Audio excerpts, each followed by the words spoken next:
चमोली में ग्लेशियर फटने से हादसा हुआ, जिसका असर बिहार में भी है। हादसे के बाद 200 से ज्यादा लोगों के लापता होने की आशंका जाहिर की जा रही है, जिसमें पटना के रहने वाले मनीष कुमार भी हैं। 30 घंटे से ज्यादा वक्त हो गया रेस्क्यू ऑपरेशन को चलाते हुए, लिहाजा मनीष कुमार के परिजन अच्छी खबर के इंतजार में हैं। कुदरत का कहर जब धरती पर टूटता है तो किसी का जोर नहीं चलता। उत्तराखंड के चमोली के जोशीमठ इलाके की ये भयावह तस्वीरें इसी बात की गवाह है। ग्लेशियर टूटने के बाद जीवन देने वाली नदी ही काल बन गई। नदी के रास्ते में जो आया बहता चला गया। देखते ही देखते जोशीमठ और आसपास के इलाकों की खूबसूरती पानी, कीचड़, मलबे और तबाही में तब्दील हो गई। 30 घंटे से लगातार रेस्क्यू जारी है। 200 से ज्यादा लोग लापता हैं, जिसमें पटना के रहने वाले मनीष कुमार भी हैं। मनीष कुमार एनटीपीसी में इंजीनियर है। चमोली हादसे के बाद मनीष कुमार का पूरा परिवार सहमा हुआ है। उत्तराखंड में आई तबाही के बाद कई लोग लापता हैं और उसी में से एक हैं मनीष कुमार, जो पटना के निसरपुरा इलाके के रहने वाले हैं और कल से अब तक उनका पता नहीं चल पाया है। और जिनको भी खबर मिल रही है सीधे उनके घर की ओर आ रहे हैं, उनके परिवार के लोगों से हालचाल जानने की कोशिश कर रहे हैं। और यह भी पता लगाया जा रहा है कि मनीष कुमार से अंतिम बात कब और किनकी हुई थी और वो किस हालात में थे।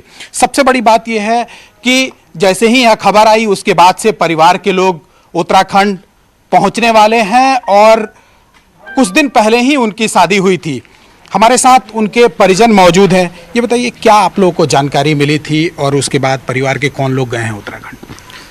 ये कल घटना के आधे घंटे बाद हमारे पास, बड़े भैया के पास, उनके कलीग का कॉल आया था कि यहाँ पे ऐसी ऐसी घटना हो गई है, तो आप जल्दी आ जाओ। और फिर उसके बाद से हम लोग उनका कॉल लगाने का कोशिश कर रहे हैं, लेकिन कॉल लग नहीं रही है। बस हमारे पास इतनी जानकारी अभी तक। मनीष कुमार मूल रूप से बिहटा के निसरपुरा गांव के रहने वाले हैं। मनीष कुमार जोशीमठ के पास Om metal infratech power project company में साइट मैनेजर हैं। जब से उत्तराखंड से फोन आया है और बताया गया है कि हादसे के बाद मनीष कुमार लापता है, तब से परिवार में कोहराम मचा हुआ है। जो माँ हैं, हम उनसे बात करने की कोशिश करते हैं कि क्या आखिरी बात हुई थी और कब आपकी बातें हुई थी मनीष से। परसों दिन बात होल है। परसों खाली यह इतना पूछली के बाबू दिन कैसन कैले है तो धूप उगल है, हमके कि इधर पानी पड़ल, उतने बात होल है। मम्मी बाद में करबूगा। 2 महीने पहले यानी 8 दिसंबर को मनीष कुमार की शादी हुई थी और महीने भर पहले यानी 3 जनवरी को ही मनीष कुमार प्रोजेक्ट पर उत्तराखंड गए थे। रेस्क्यू ऑपरेशन जारी है, लिहाजा परिवार को अच्छी खबर का इंतजार है। न्यूज़ 18 के लिए पटना से चंद्रमोहन के साथ दानापुर से अमरजीत की report.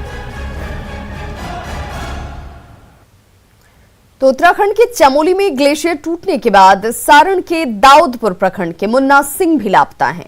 Munna Singh Tapovan power project में सुपरवाइजर का काम कर रहे थे।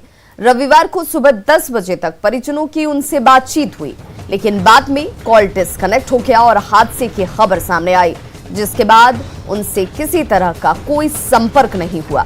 परिवार के लोग इस वक्त परेशान हैं।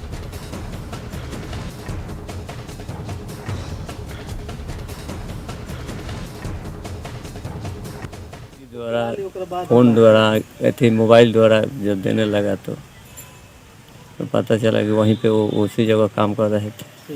अभी कुछ पता नहीं चला है ना, अभी कुछ पता नहीं चला। घर के लोग परेशान हैं। घर के लोग पूरा परेशान है, पूरा गांव पर।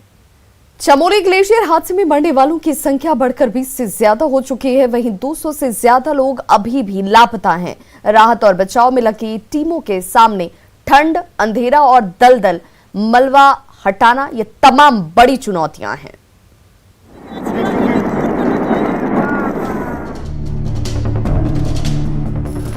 उत्तराखंड के चमोली में ग्लेशियर ढहने के बाद आई भीषण बाढ़ में जिंदगी की तलाश लगातार जारी है। कई किलोमीटर के दायरे में आईटीबीपी, सेना और आपदा प्रबंधन के जवान राहत बचाव के काम में जुटे हुए हैं और इसमें जेसीबी और खुदाई की मशीनों की मदद भी ली जा रही है। चमोली का तपोवन इलाका सबसे ज्यादा प्रभावित है। ऋषिगंगा और धौलीगंगा के आसपास मलबे का ढेर है। एनटीपीसी की 2.5 किलोमीटर लंबी सुरंग में कई लोग फंसे हुए हैं। दूसरी सुरंग में भी मलबा हटाने का काम किया जा रहा है।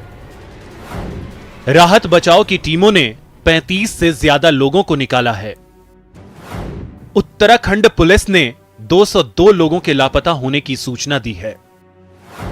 बीआरओ का पुल बहने से नीति घाटी के 30 गांवों से संपर्क टूटा। वहां पर 35 लोग अभी एक सुरंग में होने की संभावना है, तो उसके लिए रेस्क्यू ऑपरेशन पूरी रात चलता रहा, अब भी चल रहा है और कोशिश है कि उनको सुरक्षित बाहर निकाला जाए। उम्मीद तो है कि लेट नाइट तक हम लोग उन तक पहुंचने का, जो फंसे हुए हैं हमारे साथी, तो वहां पहुंचने की हमारे पे मतलब संभावना है। उत्तराखंड के भी हैं, कुछ आसपास के प्रदेशों के भी हैं। जो लेबर क्लास है वो ज़्यादातर ईस्टर्न यूपी और बिहार की ऐसी मेरे को बताया गया है।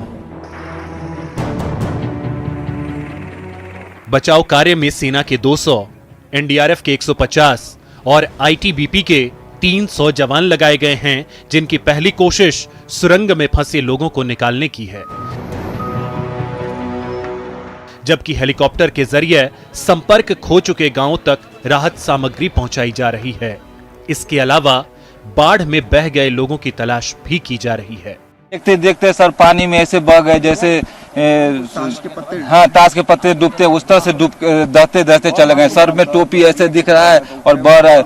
हम लोग खुद देख के उन लोगों को पता भी नहीं चला कि क्या हो रहा है। सर जब पानी चला, जब इधर से जब भरने लगा ना, तो किसको भी 1 मिनट के अंदर में पूरा ये भरा हुआ, 1 मिनट के अंदर में भरा है। ऐसी सारी हमारे जनता सब जितने गाँव में कोई तो चला गया नदी में, कोई हमारे चिल्लाना बैठ गया। सारे गाँव वाला लड़का लड़की बेटी बहुत सारे चिल्लाना बैठ गए।